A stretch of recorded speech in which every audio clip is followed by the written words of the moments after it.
Good morning. My name is Jeannie, and I will be your conference operator today. At this time, I would like to welcome everyone to the DNOW fourth quarter and full year 2025 earnings conference call. All lines have been placed on mute to prevent any background noise. After the speaker's remarks, there will be a question-and-answer session. If you would like to ask a question during this time, simply press star followed by the number 1 on your telephone keypad.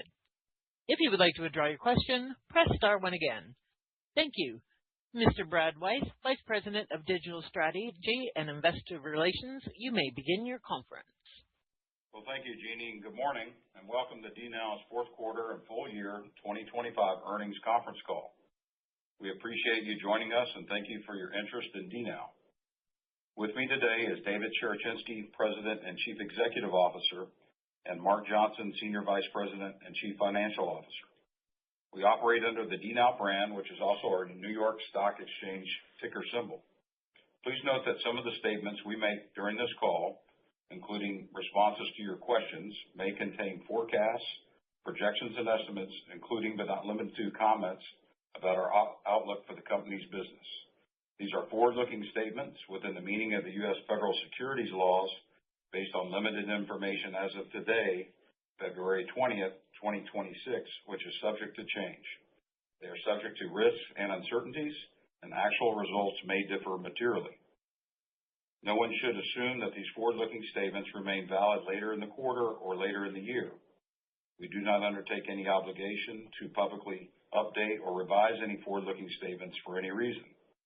In addition, this conference call contains time-sensitive information that reflects management's best judgment at the time of the live call. I refer you to the latest Forms 10-K and 10-Q that DNOW has on file with the U.S. Securities and Exchange Commission for a more detailed discussion of the major risk factors affecting our business. Further information, as well as supplemental financial and operating information, may be found within our earnings release on our website at ir.dnow.com or in our filings with the SEC. To supplement the information provided to investors under GAAP, we present certain non-GAAP financial measures in our quarterly earnings releases and other public communications. We encourage you to review our earnings release and securities filings for further details on our use of these non-GAAP metrics and for reconciliations to the most directly comparable GAAP measures. These documents are also available on our website. Unless we specifically state otherwise, references in this call to EBITDA refer to adjusted EBITDA, earnings per share or EPS refer to adjusted diluted EPS, and net income refer to adjusted net income. Please be advised that we have enhanced our reporting across all 3 geographic reporting segments by disclosing revenues for each of the 4 reporting sectors: upstream, midstream, gas utilities, and downstream and industrial. Also note that the references for legacy DNOW pertaining to the business, excluding contributions from MRC Global, while consolidated DNOW figures include contributions from MRC Global during the stub period. As of this morning, the investor relations section of our website contains a presentation covering our results and key takeaways for the fourth quarter and full year of 2025. We expect to file our Form 10-K in the coming week, and it will also be available on our website. A replay of today's call will be available on our site for the next 30 days. Now, let me turn the call over to Dave. Thank you, Brad, and good morning, everyone. I want to begin this morning with what matters to me most, our people, and the strength of the team we're building. On November 6th, we completed the merger with MRC Global. Today, we are operating as one company, united by shared values, complementary strengths, and a common ambition to win in the market. I want to extend a warm and enthusiastic welcome to our new fellow team members as we begin this next chapter.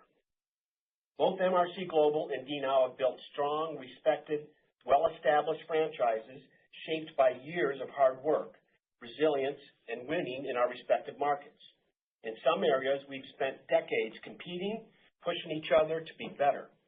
But in 2026, that changes. We are now together, building our strengths, talent, and collective ambitions under one roof. and what we will achieve together will be far greater than anything we've accomplished apart. Without a doubt, we are better together. One thing I notice right away as I visit with our new team members is the relentless passion our people share for serving our customers and winning in the market. I am impressed with the deep technical expertise and integrated solutions MRC Global brings to the market, especially in gas utility, downstream and industrial sectors, and the valve powerhouse of its international business. It is clear we start off with a strong cultural alignment immediately around the importance of the people who differentiate us in the market, how we care for, advance, and promote our top talent, and how we singularly organize to delight our customers and win their business. Our new team excels by fanatically focusing on our customers. I'm honored to work with the leadership and team members from MRC Global. Their style is growth-oriented with a strong, forward-leaning sales posture. Our new family members are a great addition to, and clearly in the same league as our heritage DNOW team, who have just delivered DNOW's standalone best 4 years ever from 2022 through 2025, since we became a public company nearly 12 years ago. Mark will be discussing the financial performance of the business, but I'd like to close out 2025 with some pointed comments acknowledging our heritage DNOW business. As a preview, in 2025, Legacy DNOW achieved a record full-year EBITDA of $199 million, establishing a new annual record for EBITDA results. Our teams around the world performed well, but most notably at Whitco, Flexflow, and Trojan, brands and businesses who produced in record-level territory, making for Legacy DNOW's best year yet. This is a tremendous achievement by our team, given that U.S. upstream market activity has contracted. I want to take a moment to express my appreciation and celebrate this achievement in the face of challenging market dynamics. For the full year, Legacy DNOW EBITDA as a percentage of revenue reached 8.2%, eclipsing our guided target approaching 8%. The outstanding performance by our teams was driven by the execution of our strategy, centered on our strong commitment to service, dependability, and customer relationships, coupled with our reliable and differentiated service models that our customers have come to value. Equally significant, this achievement boosts our confidence for long-term success as we move forward with the next stage of our strategy. Beyond these record-breaking results, 2025 was headlined by the completion of the merger with MRC Global in November. The merger significantly increases our scale, diversifying our sector reach, expanding our addressable market, while solidifying our position as the premier distributor of energy, industrial products, and solutions. The merger strengthens DNOW's competitive position across upstream, midstream, gas utilities, downstream, and industrial markets, while also expanding our geographic footprint and product offering. I'm excited about the long-term value the combination with MRC Global will provide. Just as importantly, the combined company is well positioned to generate stronger and more consistent cash flow over the long term. Our increased scale, improved purchasing power, future operational efficiencies, and a more balanced mix of end markets enhance our value creation through the cycle. On our merger announcement conference call on June 26, 2025, we established a goal to generate value through cost synergies between the two companies. We said we could achieve $70 million in cost savings within 3 years of closing. We are on track to achieve year one cost synergies faster than planned and now expect to reach $23 million in cost savings by the end of the first year, compared to the $17 million we said we would achieve for 2026. And now shifting to comments about the MRC Global U.S. ERP project, which is fair to characterize as an obstacle. Prior to the merger, previous MRC Global management had disclosed that they had encountered challenges that adversely impacted the third quarter revenues, profitability, and cash flows. They had guided fourth quarter sequential revenue growth in the mid to high single-digit percentage range in their third quarter earnings release. However, the fourth quarter actuals declined due to persistent ERP challenges. For context, U.S. MRC Global represents about 40% of DNOW's business. Conversely, 60% of our business is not affected by ERP challenges, including the legacy MRC Global International business, nor any of the legacy DNOW businesses. While we have been making progress bringing together DNOW and MRC Global, including with our people, customers, and suppliers, we have identified the ERP challenges to be a much heavier lift than previously known. Design architecture is resulting in inefficiencies for certain core processes, continuing negative operating and financial impacts. Observed limitations across the system are that it is slow, impedes customer service, requires more resources, increases safety stock, and difficulty in processing orders. I am encouraged by the teamwork occurring around the clock as we collaborate on resolving the issues. We have targeted actions to address the impact of ERP implementation.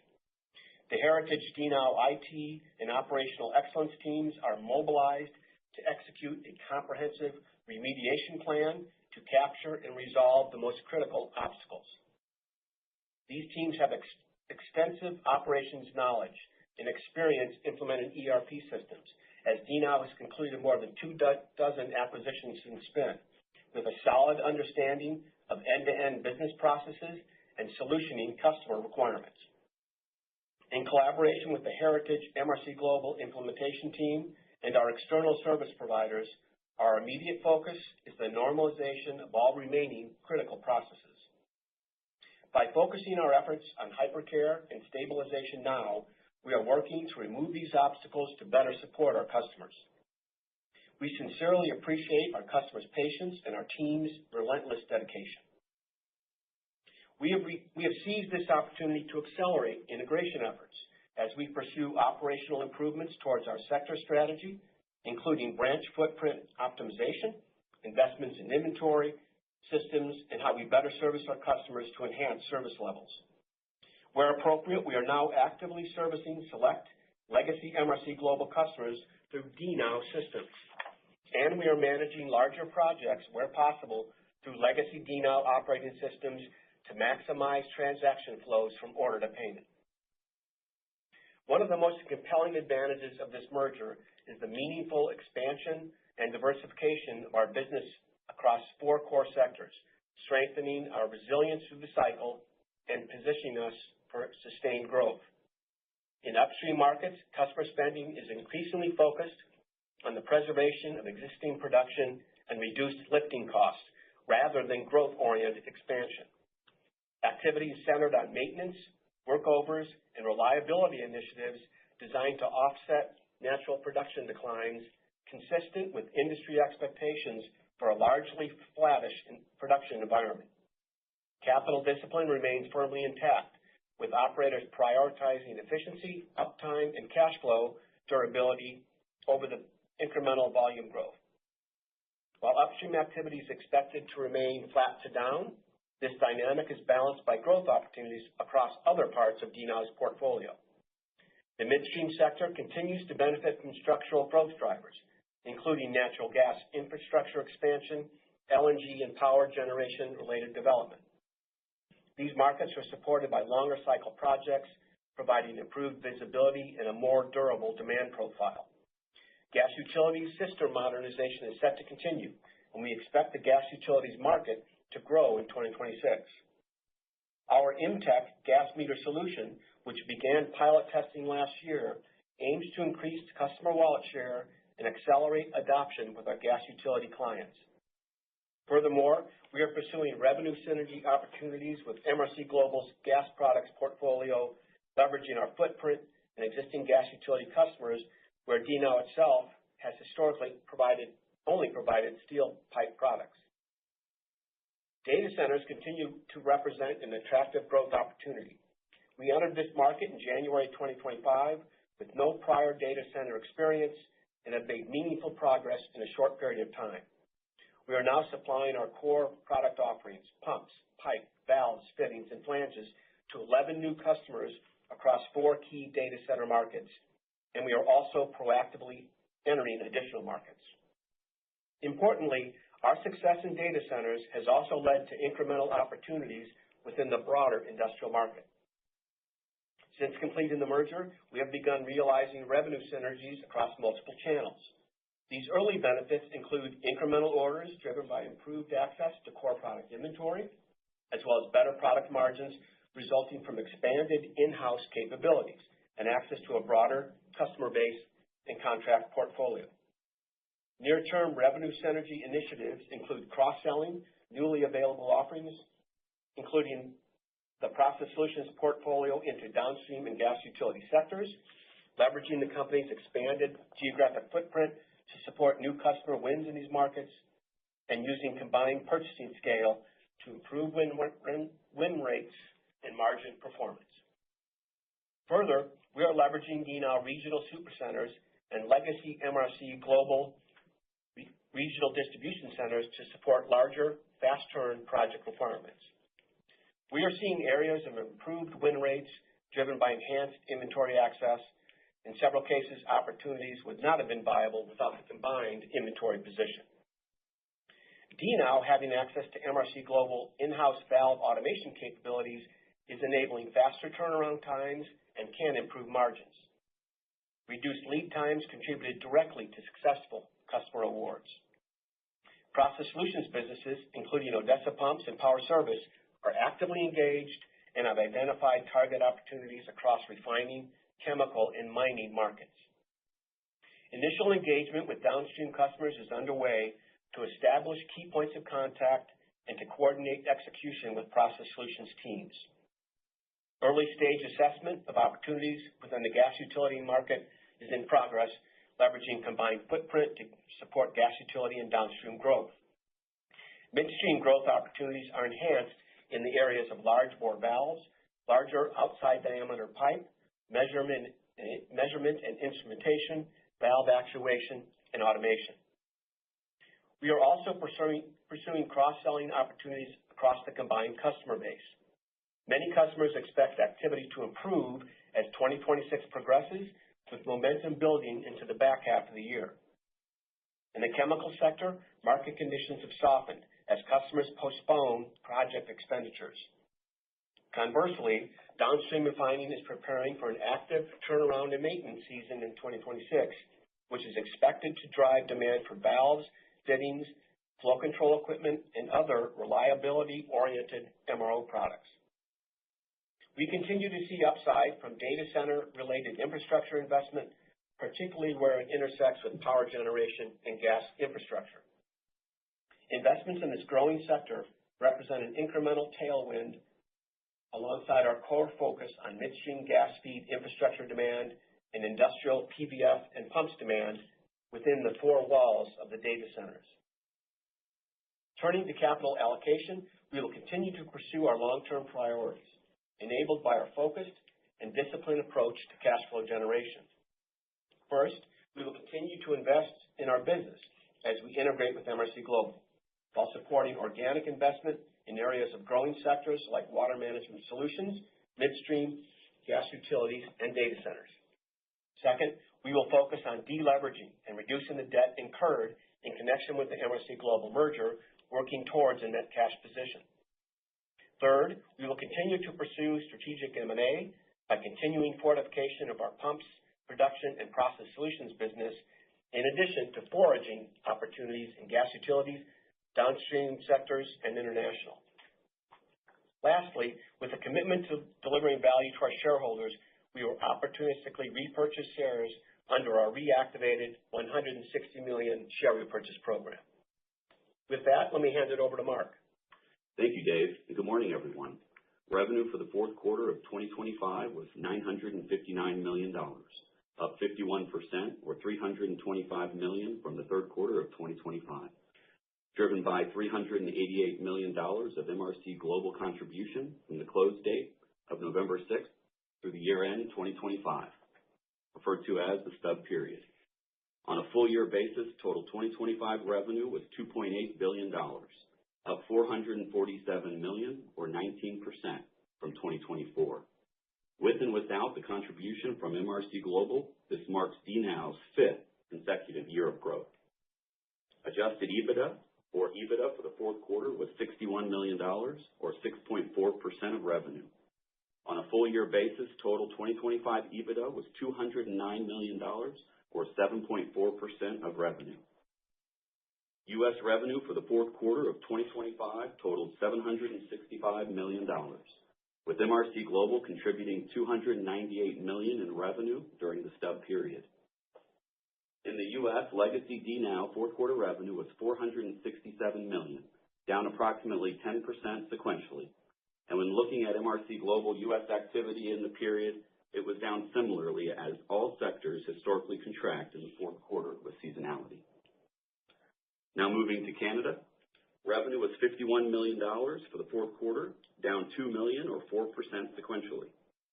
For the full year 2025, Canadian revenue was $214 million. Although revenue growth faced challenges from low commodity prices, tariff uncertainty, and customer consolidation, our Canadian operations protected margins by exercising rigorous cost management as customer budgets recalibrate and measures are made for improved profitability. For consolidated DNOW, international revenue was $143 million in the fourth quarter and $312 million for the full year, with approximately $90 million contributed by MRC Global in the stub period. For the legacy DNOW International segment, fourth quarter revenue was $53 million, down $1 million sequentially. For the full year 2025, legacy DNOW International revenue was $222 million, down 7.5% on a year-over-year basis, primarily due to a combination of fewer projects and the exits of certain countries in our previously discussed cost restructuring activities and service location optimization to improve long-term profitability.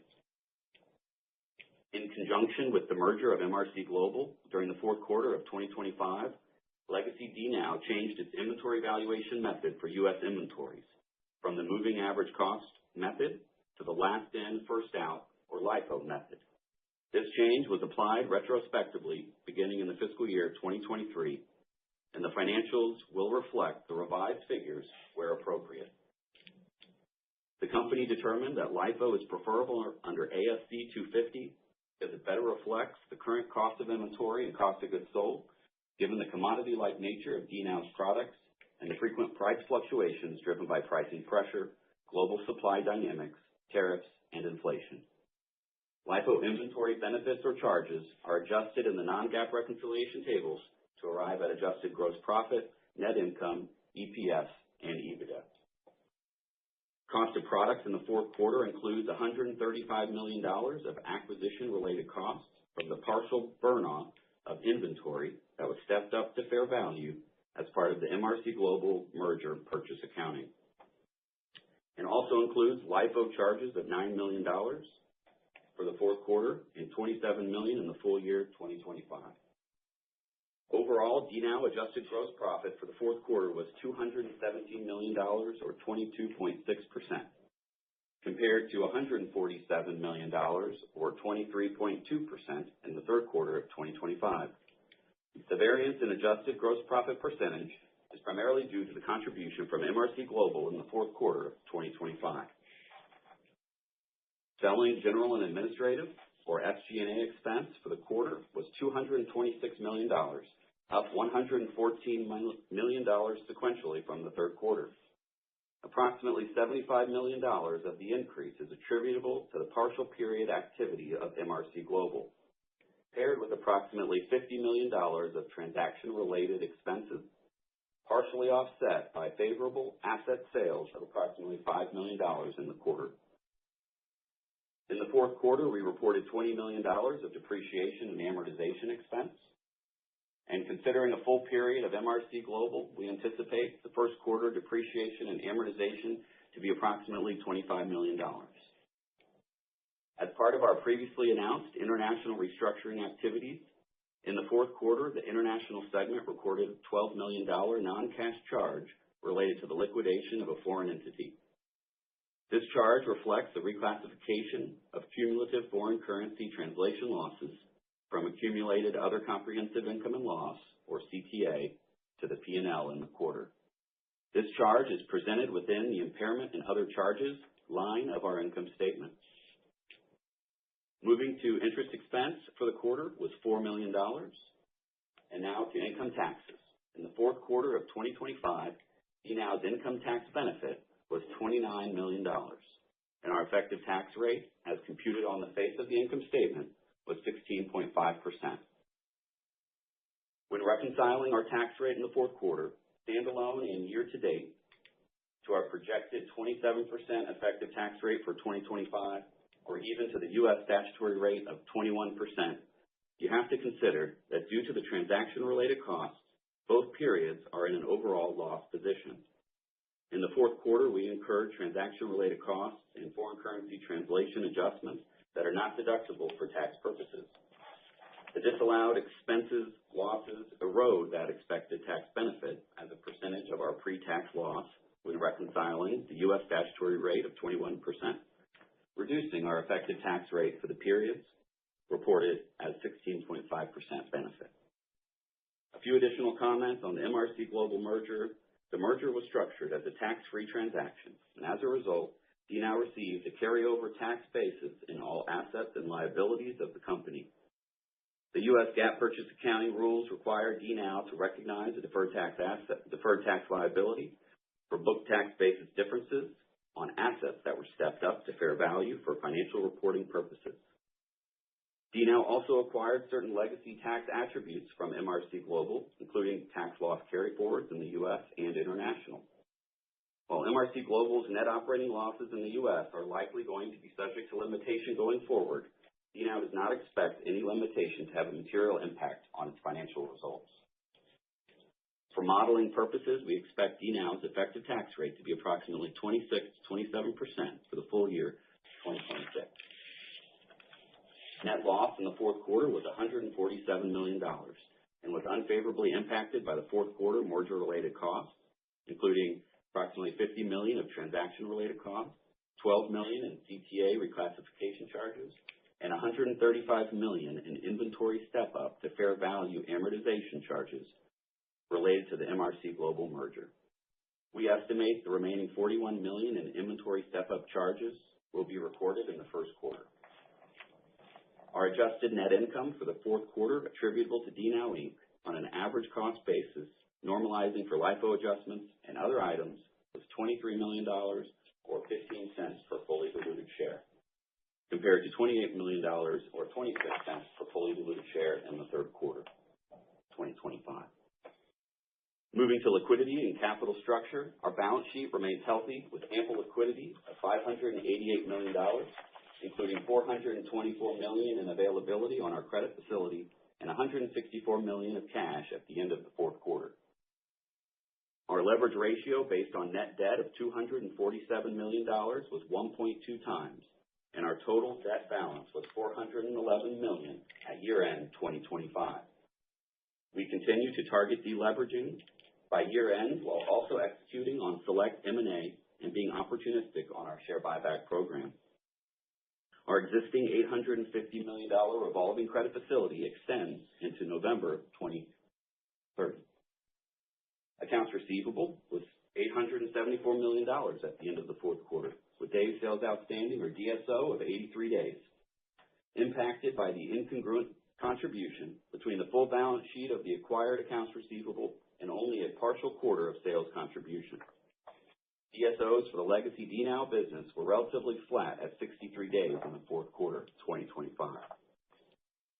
Inventory was $1.192 billion at the end of the fourth quarter, up $833 million from the third quarter of 2025 based on the contribution from MRC Global, with 4Q annualized turn rates of 3 times. Accounts payable was $653 million at the end of the fourth quarter, an increase of $348 million from the third quarter, impacted by the acquired payables. And for the fourth quarter of 2025, working capital excluding cash as a percentage of annualized fourth quarter revenue was 29.7%, which is higher due to the partial period impact of MRC Global revenue compared with the ending balance sheet. Without MRC Global activity and working capital contribution, legacy working capital as a percentage of revenue was approximately 15.8%. consistent with prior quarters and also represents the average of the 4 quarters of 2025. As we look forward to 2026, we model working capital as a percentage of revenue to approach 25% as we blend the historical MRC Global with legacy DNOW going forward. In the fourth quarter of 2025, we generated $83 million of cash from operating activities and invested $7 million for capital expenditures to support growth initiatives, primarily in process solutions and midstream areas, paired with investments to support MRC Global. On a full year basis, cash flows provided by operating activities was $155 million, with $25 million in capital expenditures. Considering the transaction-related cash charges paid in the fourth quarter, cash flow was negatively impacted by approximately $30 million. In the fourth quarter, under our previously approved share repurchase program, we repurchased $10 million of common stock. As of December 31, our cumulative repurchases under our $160 million authorized share repurchase program total $37 million. And with that, let me turn the call back to Dave. Thank you, Mark. Before I close, I'd like to highlight legacy MRC Global's international business, which has delivered its 4th consecutive year of growth, averaging 10% annual growth over the 4 years ended December 31, 2025. This group achieved its strongest year since 2018 for revenue, marking the best year ever for profitability. Worth noting, the fourth quarter of 2025 benefited from strong MRC Global international project execution, contributing approximately $35 million of DNOW revenue in the fourth quarter, not repeating at the same level in 1Q26. Longer term, we see strategic benefits from our expanded international platform. The combination of MRC Global's international business has strengthened our global footprint and technical capabilities, while the April 2025 acquisition of Natron International in Singapore enhances our exposure to electrical and data center-related opportunities, positioning us well for growth. In closing, I have confidence that our team will overcome the obstacles and resolve U.S. MRC Global ERP system issues in this transition year. Our priorities will center on integration execution, aligning commercial strategies, consolidating systems, optimizing the supply chain, and capturing identified cost synergies while maintaining a strong focus on serving customers to minimize further disruption. And before talking about the rest of the year, I want to close our pre-MRC Global chapter by citing results which represent standalone DNOW figures in all instances. 2025 represents our 5th consecutive year of growth, where our core markets have actually contracted in each of the last 3 years. This is DNOW defying gravity. In 2025, we delivered our most profitable year ever since going public 11 and a half years ago. These last 4 years, from 2022 to 2025, have been our best years ever in terms of absolute dollar EBITDA performance. 2021 was our business transformation period coming out of COVID, where we developed and executed on a strategy for growth, sustained profitability, and strong cash generation. In these last 4 years, we produced 81% of the EBITDA DNOW has delivered over these last 11 and a half years since going public. EBITDA averaged better than 7.9% over these last 4 years, with 2025 EBITDA above that at 8.2%. After this consistent, stellar, and contrary to the way the wind was blowing performance, we had 0 debt and plenty of cash for growth. I want to thank my team for these results and this track record. I say this to convey what's been done and what's possible with this team of leaders, and add that it will now be a better team with the additional MRC Global leadership who will help us take our company to the next level. Finally, we have decided to delay sequential and full year guidance, exercising a disciplined approach given persistent challenges related to our ERP implementation within legacy MRC Global U.S. operations, while we are simultaneously operating in a critical phase of integration following this recent business combination. The relative newness of the combined organization limits our ability to produce forecasts with the level of confidence we expect to provide to investors. Importantly, We are taking decisive actions to address these challenges and are executing against a stabilization roadmap. We will reinstate guidance when we have greater operational stability and predictability in MRC Global U.S. operations once we have more clarity. We didn't pursue this merger to stay the same. We did so to become meaningfully better. The integration and systems work in front of us are real, but so is this opportunity to unlock scale, innovation, and performance that neither organization could achieve on its own. Our teams are aligned, our strategy is clear, and our ambition is high. We're ready for what comes next, and we're glad to have our new team members with us on this journey. With that, let's open the call for questions. At this time, I would like to remind everyone, in order to ask a question, press star, then the number 1 on your telephone keypad.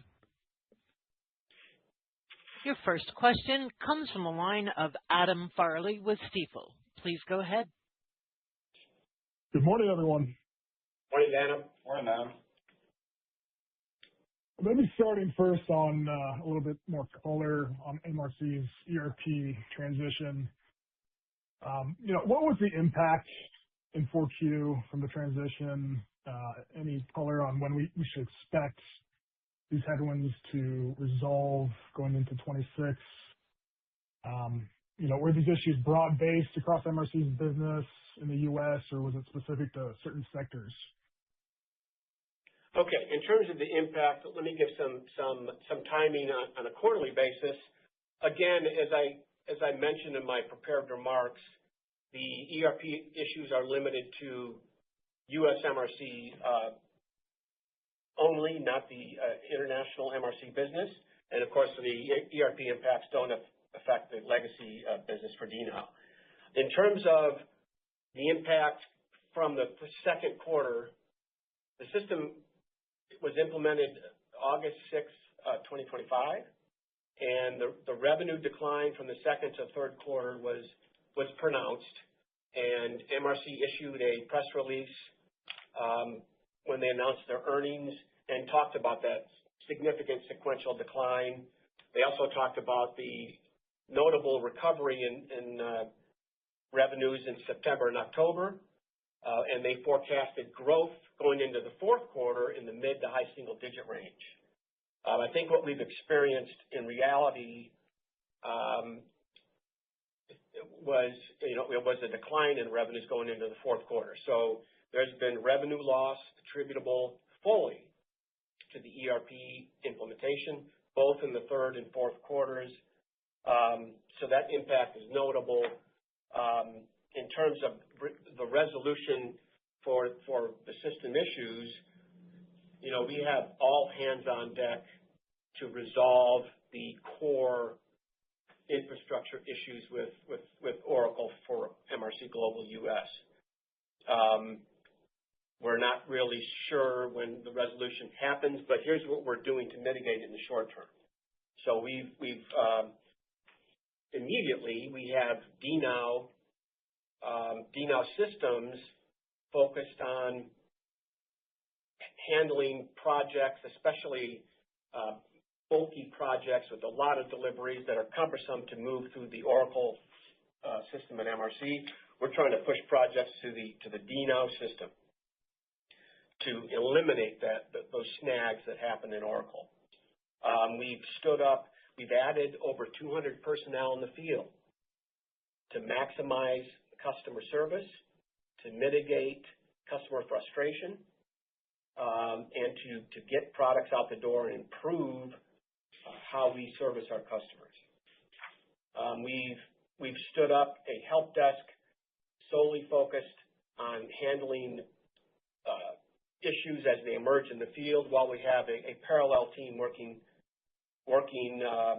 on resolving matters with our external partners. And we've now taken the DNOW IT and operational excellence teams, who have integrated 24 companies over the acquisitions we've made since we've spun.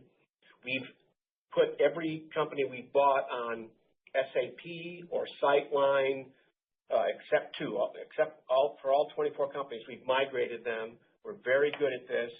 That team is now playing a major role in mitigating the disruptions and rectifying the problems we're experiencing there. In terms of how broad-based, interestingly, we're seeing stable revenues in the gas utility space. I think the prior management in MRC Global pointed that out in the third quarter earnings release. Very stable revenues there. Those are probably the stickiest relationships we have in our business. We're integrated with many of these customers. We are one of the bigger suppliers in gas utilities distribution, and we've been able to mitigate much of the disruption there. Where we're seeing the biggest negative impacts are in upstream and downstream. Now, I'm very comfortable about the recoverability in the upstream space because that's DNOW's sweet spot. MRC's legacy strength has been in gas utilities and downstream, and certainly their international business. But in the upstream space, we have a plan to migrate 20 locations onto SAP, off Oracle onto SAP. That process has begun. Again, we're handling projects in the SAP environment, and so we're doing all these things to maximize our revenue recovery as we move forward.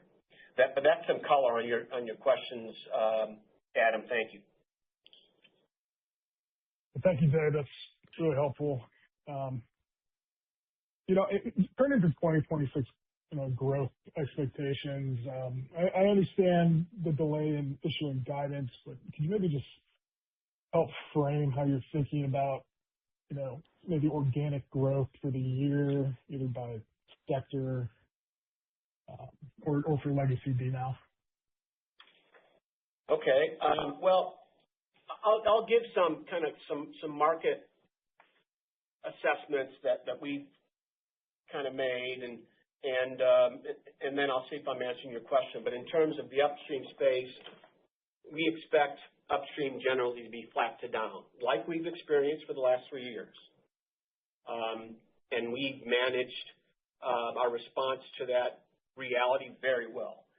We do expect some water management and disposal growth in upstream. That'll be a positive, and we're seizing that. We have a real strong flex flow Trojan team that's focused on seizing market share there and pursuing growth, and they're primarily focused on upstream, but generally upstream will be flat to down. The midstream space, we focused on midstream for the last 3 years. The Whitco acquisition from early 2024 really leapfrogged us in that space. Combining with MRC now, we're a real powerhouse in that area. We should see midstream growth, the market itself, and we should be able to take advantage of that as well, especially in natural gas infrastructure, feed gas for data centers, for example, LNG feed gas, et cetera. Gas utilities, our customers will be growing, and we see that as an opportunity, especially as we relieve the issues we're experiencing with Oracle. We have Imtech solution meters that we're promoting in the market. We expect it to take more wallet share from our customers, and we're pursuing revenue synergies like I talked about on the call for gas utilities. Downstream industrial, we think downstream will have a real strong turnaround, a couple of quarters coming up. We expect chemicals to be down a little bit. But in terms of end market opportunities, we see some real strength except for the midstream space, which represents about 40 to 50% of our business going forward. So that's kind of some end market focus. Again, in the U.S. MRC Global arena, where we like prior MRC Global management, and we're saying today we've lost some revenue momentum there, but I'm confident we'll get it back, especially as we alleviate the issues we're experiencing today. All right, thank you. And then if we look at the cost synergy target, you noted some expected acceleration in year one. What are the main drivers driving that improved cost synergy target in 26? And if we look further out, do you expect the total cost synergy target to move up over time? Thank you.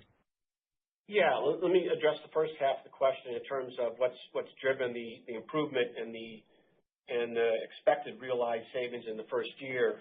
That's primarily due to this is one of the positive offshoots of having had issues with the ERP implementation in U.S. MRC Global. There's a real urgency to be able to take care of our customers through a system that can accommodate normal activity. For the first time in my career, I've seen locations clamoring to get on SAP, for example, the DNOW standard for communicating commerce in the business. So we're going to fast track. I wanted to take kind of a longer extended period to migrate movement to in the upstream space, but we're going to be able to fast track that. And with that, we'll see cost synergies. We'll see the relief of revenue leakage that came from the implementation of the system, and we're seeing real closeness between our leadership in the field, our sales talent, and the folks from both sides, from MRC Global and DNOW. So I think that's the main thing is we're seeing some of the realization of those cost savings coming from a faster track on bringing those organizations primarily in upstream together. In terms of long-term, what the opportunities are, we said over 3 years we would get to $70 million in savings. I'm not prepared to say we'll surpass that. My instinct is there are opportunities to do so. One of the things that the reason why most of the savings in our original projections would happen in the third year is we need to decide how we're going to manage the business holistically going forward from a systems perspective. It's possible that gets ironed out earlier than expected. So, I think we'll see real strength in the momentum with cost savings. But I've said from the beginning, since our first call in June, that the real promise here is in growth and focusing on what we bring to our customers. What we bring to our customers as they consolidate, how we become uniquely suited to service our customers as they grow and as they grow from an M&A perspective. So I think that's where we're at on that front, Adam. All right, thank you. I'll leave it there. Okay, thanks for your questions. Your next question comes from the line of Alex Riegel with Texas Capital. Please go ahead. Thank you, and good morning, gentlemen. Good morning, Alex. David, I appreciate your decision regarding guidance, but maybe I could ask it a different way. Can you maybe talk about, strategically your longer-term vision for sort of revenue growth for the consolidated company and profit margins? And, maybe if you're not yet ready for that, maybe if you could kind of give us some directional guidance on maybe just the DNOW business for 2026 and how you're thinking about revenue growth and margins in just that core business. Well, let me try this. We kind of gamed out how we would answer a question like this. We're going to give select guidance on parts of the business. I really don't want to do that. But let me just give you some color on how we saw movement into the new year, whether we have these disruptions or not.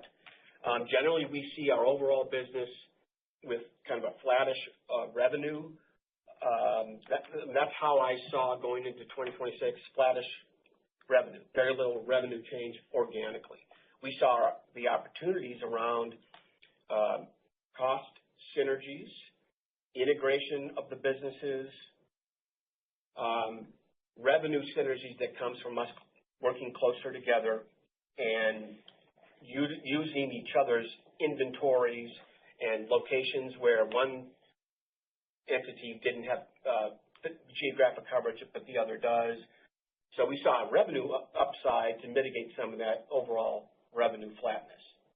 I gave some color on the end markets. DNOW is a very acquisitive company. We will do deals this year, and that would augment and kind of excite some of the bottom line implications. But that's been deferred a bit, given what we're seeing with the ERP issues. Long term, the real benefits from DNOW and MRC coming together are these things. If you look at, we're a distributor. Our relationships with our customers are rivaling in importance with our suppliers. In many cases, especially with the top manufacturers, DNOW or MRC was the number 1 or number 2 distributor in the supply chain. Or sometimes DNOW was number 12 and MRC was number 1. We're going to take advantage of that. Our ability to be competitive, and we have numerous competition everywhere we operate, but sometimes our competition is very specialized on a product line, on the manufacturer. We're going to be able to better compete. And with the cost synergies, we'll be able to pull out costs and further improve our competition. So I think the long game is a better situation, better situated with the top manufacturers our customers demand. A lot more volume, exciting suppliers about being a key, seeing DNOW, combined DNOW, MRC Global as the main source of pushing their products into the market. So better buying, better product availability, standardization, customers clamoring for access to products. All that is going to conspire to long term enable us to grow the end markets together where we couldn't have done them separately. So I think that's the main plan.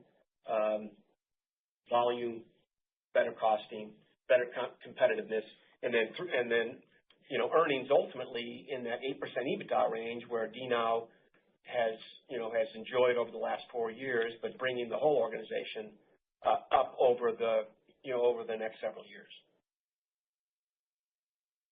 That is helpful. And then in the past, you've discussed the importance of the people at DNOW and the people at MRC and how important it is to give them a lot of attention. So can you speak on your activities to retain and incentivize these key employees during this time of kind of ERP headwinds? Yeah, that's a good question.